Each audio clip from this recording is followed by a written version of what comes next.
सबसे पहले बात कर लेते हैं उस फैसले की जिससे मरीजों के अस्पतालों में भर्ती होने की जो अड़चनें हैं वो खत्म हो जाएगी। सरकार ने साफ कर दिया है कि कोरोना मरीजों को अस्पताल में इलाज के लिए अब कोरोना पॉजिटिव रिपोर्ट जरूरी नहीं होगी। केंद्रीय स्वास्थ्य मंत्रालय ने संशोधित राष्ट्रीय नीति में बदलाव करते हुए शनिवार को राज्यों को महत्वपूर्ण निर्देश दिए हैं। स्वास्थ्य केंद्रों में भर्ती के लिए मरीज के पास कोविड-19 संक्रमित होने की रिपोर्ट अनिवार्य नहीं है। किसी दूसरे राज्य या शहर से मरीज को इलाज से इनकार नहीं किया जा सकता। अस्पताल में दाखिला निश्चित रूप से जरूरत के आधार पर होना चाहिए। ये सुनिश्चित किया जाना चाहिए कि बिस्तर उस व्यक्ति की वजह से भरा ना हो जिसे अस्पताल में भर्ती करने की आवश्यकता नहीं है।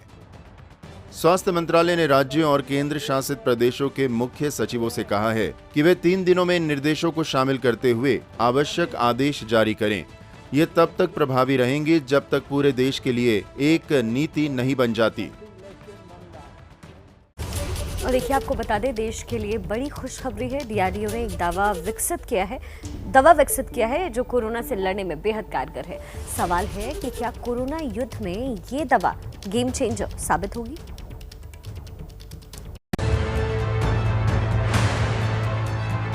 इस दवा को भारत में इमरजेंसी इस्तेमाल की इजाजत दी गई है। डीआरडीओ ने डॉक्टर रेड्डी लेबोरेटरी के साथ मिलकर दवा को विकसित किया है। दवा का नाम 2-डीऑक्सी डी ग्लूकोज है। इसका छोटा नाम 2DG है। ये दवा पाउडर के रूप में है जिसे पानी में घोलकर पीना है। देश इस समय दूसरी लहर से जूझ रहा है। ऐसे में 2DG दवा का आना गेम चेंजर हो सकता है क्योंकि कोरोना पर इसे बड़ा कारगर माना जा रहा है। टेस्टिंग में पाया गया है कि रोजाना 2G लेने वाले 42% मरीजों को 3 दिन बाद ऑक्सीजन सपोर्ट की जरूरत नहीं पड़ी। 65 साल से ज्यादा उम्र के लोगों पर भी ये दवा कारगर पाई गई है। दावा है कि दवा से कोरोना मरीज 7 दिन में ठीक हो सकता है। मतलब दवा के इस्तेमाल से मरीजों के शरीर में ऑक्सीजन की निर्भरता भी कम करती है और अस्पताल में भर्ती मरीजों को जल्दी ठीक भी करती है। लेकिन इस दवा के बारे में एक बात सबको जान भी लेनी चाहिए और मान भी लेनी चाहिए। ये दवा सिर्फ मध्यम और गंभीर लक्षणों वाले मरीजों के लिए ही है। ये दवा सिर्फ अस्पतालों में ही दी जाएगी। अब जानिए ये दवा काम कैसे करती है और क्यों ये दवा पूरी दुनिया में एक मिसाल बन सकती है। दरअसल ये दवा मरीज के शरीर में कोरोना वायरस के साथ घुल जाती है। इसकी वजह से वायरस ग्रोथ नहीं कर पाता। ये दवा चूंकि सामान्य अणु और ग्लूकोज की तरह है, इसलिए देश में भारी मात्रा में आसानी से बनाई जा सकती है। वायरस से संक्रमित कोशिकाओं पर इस दवा का खास ढंग से काम करना इसे खास बनाता है। देखिए, डीआरडीओ सिर्फ कोविड की दवा और अस्पताल ही नहीं बना रही, अब तो ऐसा सॉफ्टवेयर भी तैयार कर रही है जिससे सीटी स्कैन और आरटीपीसीआर टेस्ट कराने की जरूरत ही नहीं पड़ेगी। डीआरडीओ ने आर्टिफिशियल इंटेलिजेंस पर आधारित सॉफ्टवेयर के जरिए एक्सरे इमेज से ही किसी भी व्यक्ति में चंद मिनटों में कोरोना के लक्षणों का पता लगा लेने का दावा किया है। डीआरडीओ की बेंगलुरु स्थित centre for artificial intelligence and robotics CAIR ने सॉफ्टवेयर डेवलप किया है। आत्मन नाम से ये सॉफ्टवेयर चेस्ट एक्सरे देखकर बता सकता है कि व्यक्ति में कोरोना के लक्षण हैं या नहीं। सॉफ्टवेयर एक्सरे इमेज से ये भी पता लग सकता है कि व्यक्ति में निमोनिया के लक्षण हैं या नहीं। इस एप्लीकेशन को बेंगलुरु के HGC centre for academics and research और एंक लाइफ केयर के डॉक्टर्स ने टेस्ट और वैलिडेट किया है।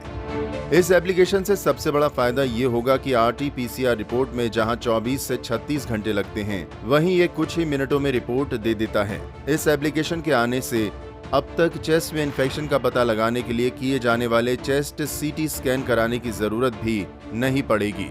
हाल ही में सरकार ने कहा था कि CT स्कैन से रेडियोलॉजिकल किरणें निकलती हैं, जिसके कारण भविष्य में कैंसर का खतरा बन सकता है।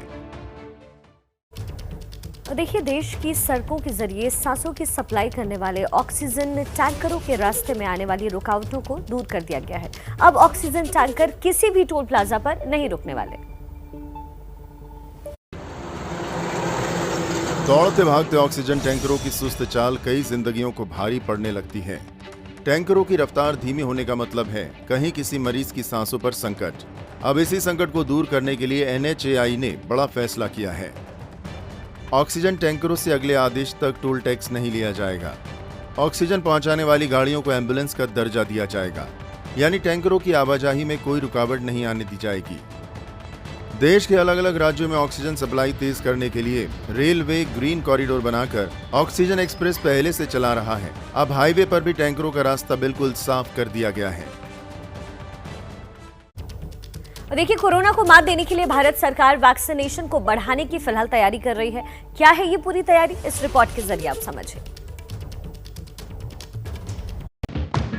कोरोना से लड़ाई में वैक्सीन ही सबसे मजबूत हथियार है।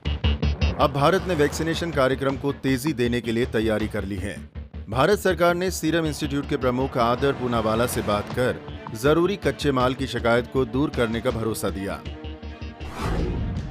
भारत ने अमेरिका से वैक्सीन के लिए जरूरी कच्चे सामानों की आपूर्ति के बारे में बात की है। सरकार ने 3 महीनों के लिए सीरम को 11 करोड़ कोविशील्ड वैक्सीन का ऑर्डर दिया है। जुलाई के अंत तक भारत रूस से 1 करोड़ स्पुतनिक टीके लेगा। अमेरिकी वैक्सीन मॉडर्ना और जॉनसन एंड जॉनसन को भी इजाजत देने की तैयारी चल रही है। भारत बायोटेक की कोवैक्सीन को सरकार ने उत्पादन बढ़ाने को कहा है। भारत बायोटेक ने जून तक 3 करोड़ कोवैक्सीन उत्पाद का ऐलान किया है और फिर आगे हर महीने 7.5 करोड़ वैक्सीन का लक्ष्य रखा है। भारत में टीकाकरण अभियान शुरू होने के बावजूद बड़ी आबादी वैक्सीनेशन से वंचित है। वहीं दूसरी तरफ कोरोना घर घर पैर पसार रहा है। ऐसी महामारी को मात देने के लिए बड़े स्तर पर वैक्सीनेशन की जरूरत है। और कोरोना संकट में मरीजों तक राहत पहुंचाने की कोशिशें जारी है और मदद के लिए भारत के कई दोस्त अब सामने आ रहे हैं। कोरोना महामारी के भंवर में फंसे भारत की मदद के लिए दुनिया के दूसरे देश सामने आ रहे हैं। ब्रिटेन के बेलफास्ट से दुनिया का सबसे बड़ा कार्गो विमान राहत लेकर पहुंच रहा है। ब्रिटेन ने 3 ऑक्सीजन जनरेटर और 1000 वेंटिलेटर भेजे हैं। इस एक जनरेटर से हर मिनट 500 लीटर ऑक्सीजन का उत्पादन किया जा सकता है। एक जनरेटर एक वक्त में 50 लोगों को पर्याप्त ऑक्सीजन मुहैया करा सकता है। महामारी में बड़े ही नहीं, छोटे देश भी भारत की मदद के लिए आगे आ रहे हैं। चेक रिपब्लिक ने 500 ऑक्सीजन सिलेंडर और 71 वेंटिलेटर भेजे हैं। ऑस्ट्रिया सरकार ने 356 ऑक्सीजन सिलेंडर और 1900 ऑक्सीजन कैनन की मदद की है। जब दूसरे देशों में कोरोना का कहर टूटा था, तब भारत ने भी वैक्सीन देकर कई देशों की मदद की। अब भारत कोरोना की दूसरी लहर के भंवर में फंसा है, तो दुनिया के कई देश बढ़ चढ़कर भारत की मदद कर रहे हैं। आपको बता दें, कोरोना की वजह से छत्तीसगढ़ में लगे लॉकडाउन में सरकार घर घर शराब की होम डिलीवरी कराने वाली है। क्या है पूरी खबर, देखिए इस रिपोर्ट में। छत्तीसगढ़ में कोरोना की मार झेल रही जनता एक और दवाई, ऑक्सीजन और वैक्सीन की किल्लत झेल रही है, तो दूसरी ओर सरकार इन दिक्कतों को नजरअंदाज कर घर घर शराब की होम डिलीवरी की तैयारी कर रही है। छत्तीसगढ़ की बघेल सरकार ने शराब की होम डिलीवरी कराने के लिए पूरा खाका भी तैयार कर लिया है। सरकारी आदेश के मुताबिक शराब की होम डिलीवरी सुबह 9 बजे से रात 8 बजे के बीच होगी। ऑनलाइन ऑर्डर के साथ ऑनलाइन ही भुगतान करना होगा। CSMCL की तय दुकानों से ही होम डिलीवरी होगी। डिलीवरी बॉय के जरिए घर घर पहुंचेगी शराब। छत्तीसगढ़ सरकार के इस फैसले के बाद बीजेपी नेता पूर्व CM रमन सिंह ने राज्य सरकार पर निशाना साधा है। कोरोना संकट में यह देश की पहली सरकार है जो शराब की होम डिलीवरी करेगी। आपके घर राशन, दवाई और वैक्सीन पहुंचे या नहीं, लेकिन ये शराब जरूर पहुंचाएंगे। सोचिए, अस्पताल में मरीज दम तोड़ रहे हैं, लेकिन इस सरकार को बस शराबियों की चिंता है। छत्तीसगढ़ में विपक्ष सरकार के फैसले पर सवाल इसलिए भी उठा रहा है क्योंकि छत्तीसगढ़ में कोरोना से दिन पर दिन हालात बिगड़ते ही जा रहे हैं। छत्तीसगढ़ में पिछले एक दिन में कोरोना के 4,01,078 नए केस आए हैं और इसी अवधि में 4,187 लोग अपनी जान गंवा चुके हैं। वहीं राज्य में अब भी करीब 37,23,446 सक्रिय केस हैं। प्रशासन का कहना है कि शराब की होम डिलीवरी इसलिए की जा रही है ताकि लॉकडाउन में शराब की अवैध तस्करी रोकी जा सके। अगर आप भी लॉकडाउन में घर से बाहर बिना वजह निकलते हैं तो ध्यान दीजिएगा इस खबर पर। पुलिस की कार्रवाई की ऐसी चोट आप पर भी पड़ सकती है। देखिए और जागरूक रहिए। आज के बाद कोरोना कर्फ्यू का उल्लंघन नहीं करूंगा। कागज के पन्नों पर अपनी की हुई गलतियों को बार बार लिखवाया गया। मैदान में कभी सीधा तो कभी उल्टा रेंगवाया गया, तो कहीं कान पकड़कर उठक बैठक करवाया गया। तस्वीरें एमपी के सीधी, भिंड और यूपी के गाजियाबाद की हैं।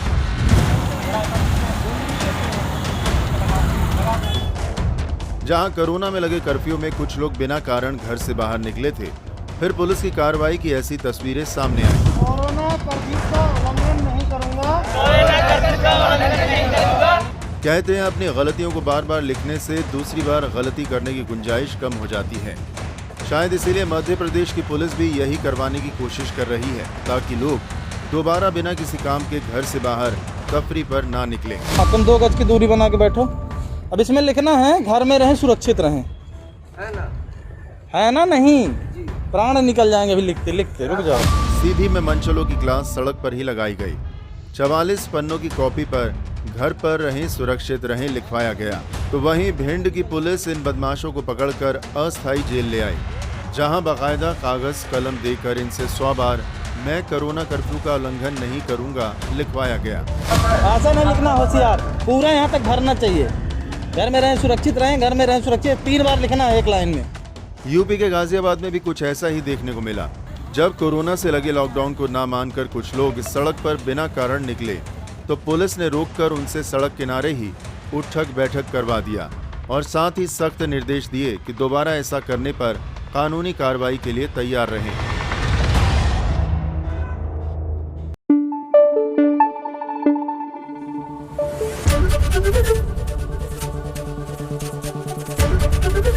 एबीपी न्यूज आपको रखे आगे।